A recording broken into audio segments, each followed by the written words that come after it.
Jillian Michaels told Donald Trump Jr., she gave her opinion on why Nick Fuentes, to be clear, I just think this is asinine, Nick Fuentes needs to be disavowed if you're going to keep broads like her. I'm here to tell you it's a big deal. And I think it's a big deal because all of those people that your dad invited in, Tulsi, Kennedy, myself, inadvertently, right? All of these more, Rogan, all of these more moderate people who fleed the crazy on the left are alarmed if the right doesn't disavow the Nick Fuenteses.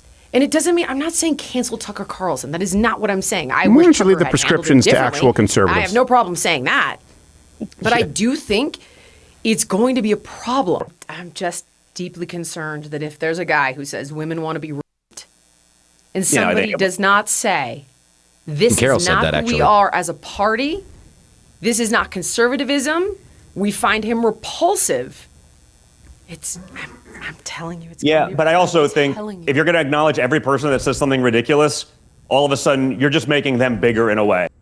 Yeah, now, just in case you guys were wondering, too, since she's now offering prescriptions, sort of like Nala Ray with Bible courses in her ministry, Jillian Michaels, and it doesn't mean that people can't be wrong, but when you've been wrong your whole life, you know, selling people booty workouts on a reality show, maybe sit back in the pulpit and learn for a while instead of offering prescriptions. Jillian Michaels, for those who don't know, she just jumped on the conservative bandwagon in 2024.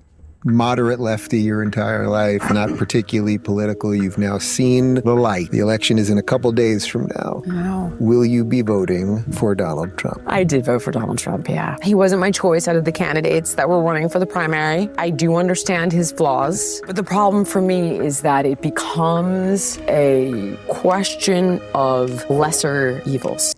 So here's and that's important. He wasn't my choice, and now she claims to be a conservative.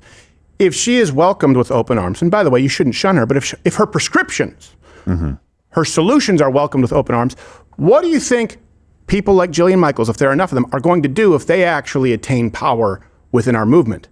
Well, we know that Donald Trump was not their choice. We know that she voted Democrat for most of her life. We know where she lined up before. Do you think that maybe they'll revert to that and try and shape shift up? The left has gone far left and the right has gone somewhat left. And by the way, I won't be told who I can and can't have on this show. That's why Nick Fuentes is on Thursday, even though I disagree with him on a whole lot, but I also agree with him on quite a few things.